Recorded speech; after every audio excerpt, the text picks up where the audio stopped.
अमरनाथ गुफा की कथा।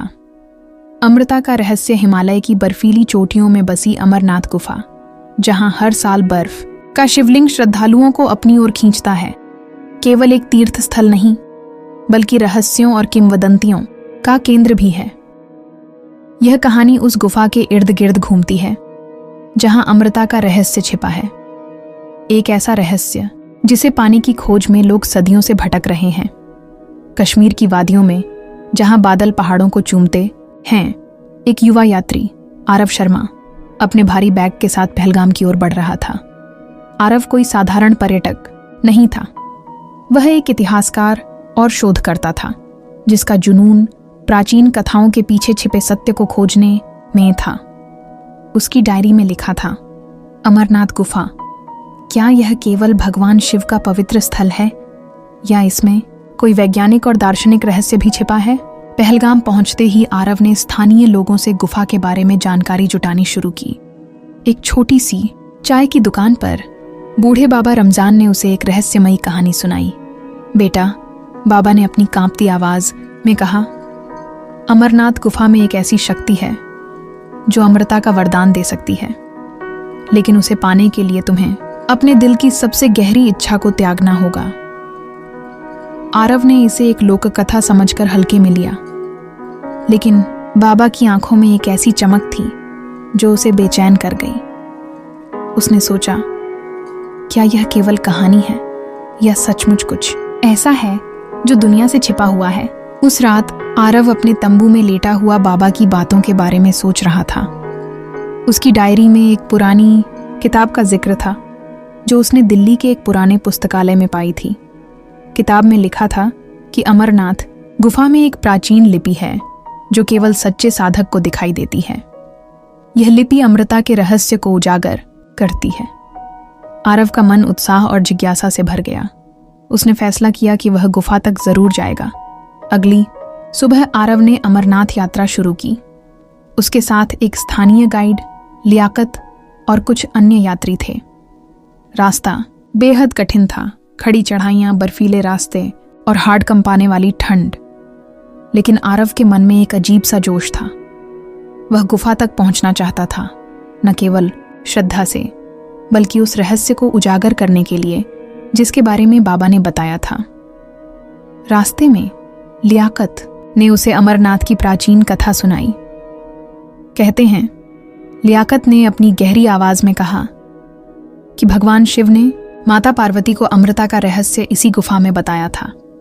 यह रहस्य इतना शक्तिशाली था कि इसे कोई और सुन न सके, इसलिए शिव ने सभी जीव जंतुओं को वहां से दूर कर दिया, सिवाय 2 कबूतरों के जो आज भी वहां दिखाई देते हैं। आरव ने सोचा, कबूतर, क्या यह केवल प्रतीक है या सचमुच कोई गहरा रहस्य है? उसने लियाकत से पूछा, क्या कोई और है जिसने इस रहस्य को खोजा? लियाकत ने गंभीर होकर कहा, कई आए, लेकिन जो लौटे उन्होंने कभी कुछ नहीं बताया। शायद वे रहस्य को समझ ही न पाए। यात्रा के दौरान आरव ने देखा कि हर यात्री की अपनी कहानी थी।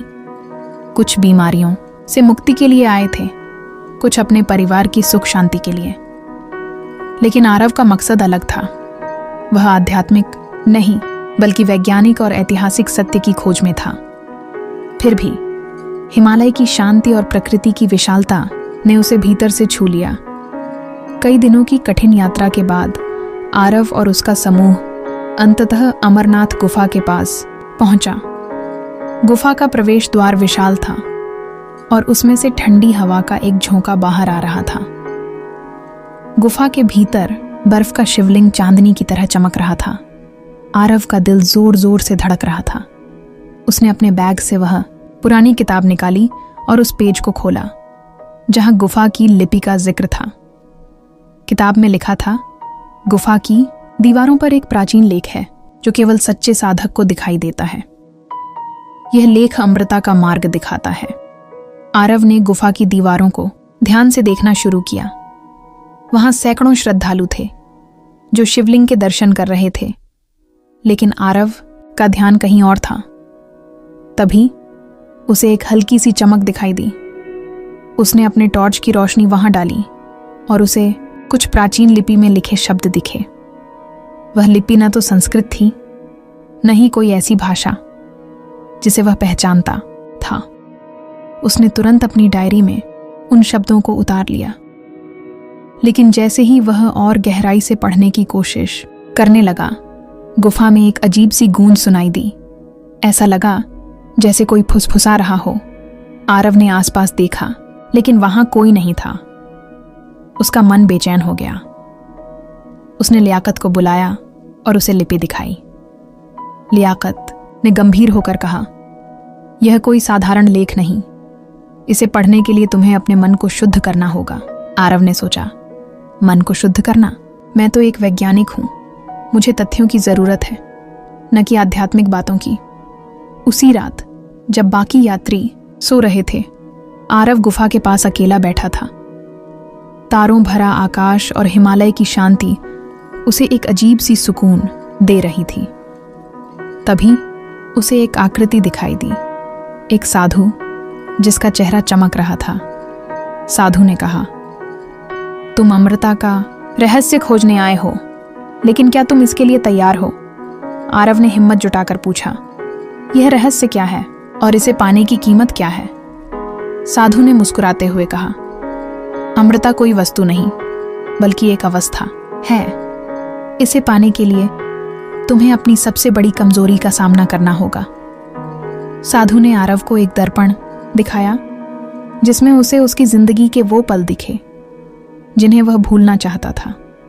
उसने देखा कि कैसे उसने अपने अहंकार के कारण अपने दोस्तों को खो दिया था, कैसे वह अपनी असफलताओं से डरता था और कैसे वह हमेशा दूसरों से बेहतर बनने की होड़ में रहता था।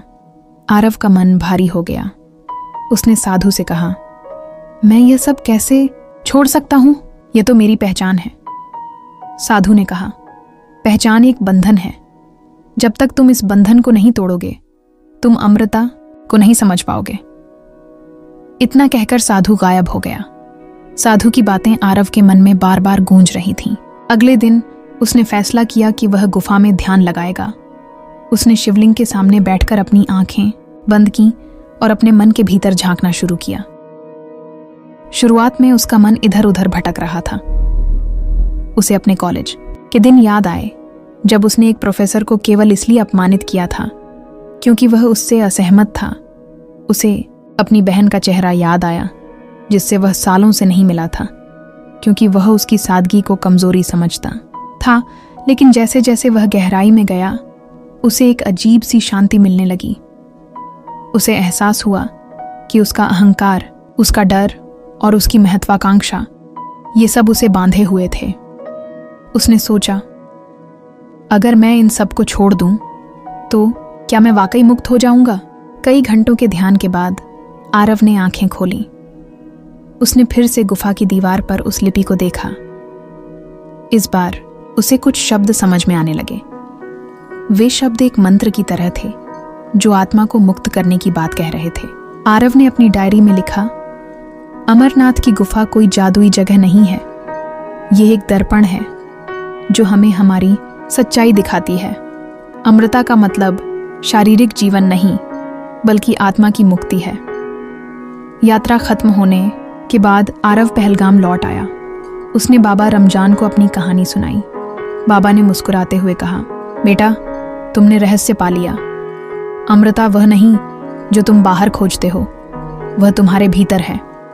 आरव ने अपनी डायरी बंद की और सोचा, शायद मैंने अमृता नहीं पाई, लेकिन मैंने खुद को पा लिया। वापस दिल्ली लौटकर आरव ने अपनी जिंदगी में बदलाव किए। उसने अपनी बहन से मिलकर पुरानी गलतफहमियां दूर की। उसने अपने शोध को दुनिया के साथ बांटा, लेकिन अब उसमें अहंकार नहीं था। उसने एक किताब लिखी जिसका नाम था अमरनाथ, आत्मा की खोज। किताब में उसने लिखा, अमरनाथ गुफा कोई ऐसी जगह नहीं जहां तुम अमृता की कोई जादुई चीज पाओ।